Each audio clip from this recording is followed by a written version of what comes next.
Now let's continue to use prefixes and suffixes with polyatomic ions, only here we're going to change the number of hydrogen molecules. Now remember that hydrogen does have a charge of +1. So when we're dealing with hydrogens, our overall charge of the ion does change. Okay, so how does this work? I'm going to tell you my preferred way, but then there's also like the old British way that you can name things. I don't care which one you use, you can pick one, but no, they are the same. So here we have, let's take our base here. Our base, this is carbonate, ClO3, which is normally -2. Now we're going to stick a hydrogen on it. Remember, hydrogen is +1, carbonate's -2.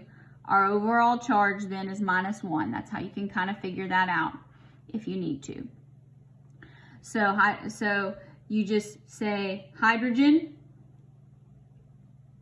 carbonate. That's it. You just stick them together. Hydrogen, carbonate. The charge does change. So here we have one hydrogen. This is sulfate. Hydrogen's always +1. Sulfate, -2. Hydrogen, sulfate. How about this one? There's hydrogen. No, it's this one. This is not sulfate, because this is sulfate, SO4 -2. This is SO3 -2. SO3 is sulfite. So pay attention to the number of oxygens. You have to know those 8 polyatomic ions forwards and backwards.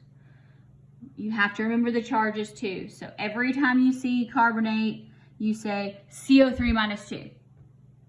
It's like it's all one word. All right. Now here we have hydrogen +1. PO4, that's phosphate, normally -3. So we have hydrogen, phosphate. Now here, this only applies to phosphate because it has a charge of -3, but as far as ones that apply to you. Here you have 2 hydrogens. So we have 2 hydrogens, we have to say it is dihydrogen. Phosphate. Now let's talk about how the British do things. We say hydrogen carbonate. I find that easier. You may also see it written as bicarbonate. So the bi apparently means hydrogen. Same thing here. Bisulfate. Bisulfite. Phosphite. Oh, sorry, biphosphate.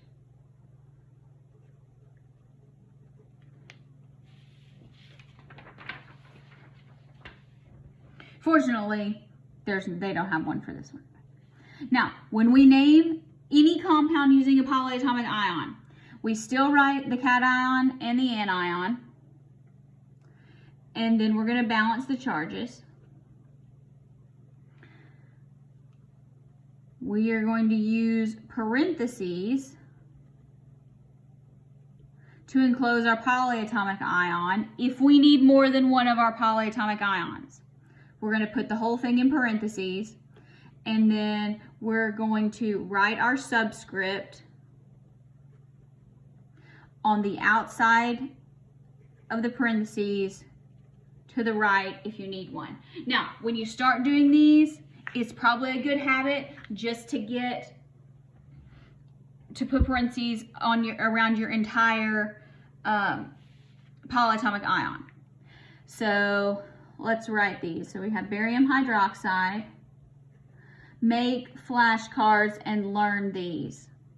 Sodium, hydrogen sulfate, iron 2 nitrite, zinc phosphate, iron 3 carbonate. All right, so here we have barium, Ba, its charge is +2. Use your periodic table. Hydroxide, OH -1. Do these charges balance? No. We need 2 of our negatives. So here, since we need 2 hydroxides, it's in parentheses, so we put the 2 there. That means there's 2 oxygens and 2 hydroxides. There's 2 of this unit. All right, sodium hydrogen sulfate. Sodium by itself, always +1. Hydrogen sulfate. All right, well, let's kind of work backwards. Sulfate is SO4 -2. We're going to stick a hydrogen on the front of it, so it has a charge of -1. If you want to go ahead and put that in parentheses, that's fine. Our charge is already balanced, so it's not necessary. On the homework, it may not like it if you put it in parentheses, so you can take them off if you only need one. But for my purposes, I don't care. You can put the parentheses on there if it helps you keep it straight. All right, iron 2 nitrite. Iron 2, iron is Fe. The Roman numeral 2 tells us it's +2. Nitrite, that's really similar to nitrate. So maybe you need to write nitrate. Nitrate is always NO3 -1. So that means nitrite is NO2 -1. 1 less oxygen. Ite, 1 less oxygen. Because the I kind of looks like a 1 maybe. All right, go ahead and put that in parentheses. Do our charges balance? They do not. We need 2 of them. Zinc phosphate. Zinc, always +2. Even though it's in the transition block, it's always +2. Next, phosphate. PO4 -3.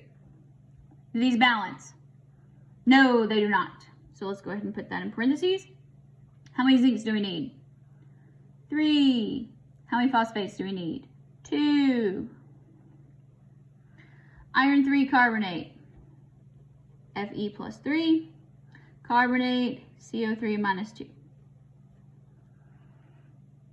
All right. Do these balance? No.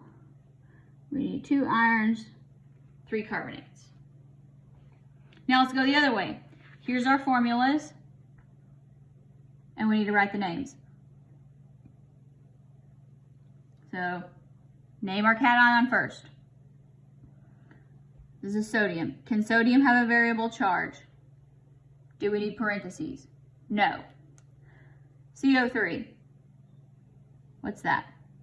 Carbonate. Very good. So if you've noticed, it's like almost, these pretty much have an oxygen in them. So carbon, 8. And then 8's the most common form of the polyatomic ion. Name our cation. NH4 + 1 is always ammonium. Name our anion. Sulfur becomes sulfide. Ba3, PO4, 2. Ba is barium. Can barium have a multiple charge? No, it's always +2. And then PO4 is phosphate. All right. SN stands for tin. Can tin have a variable charge?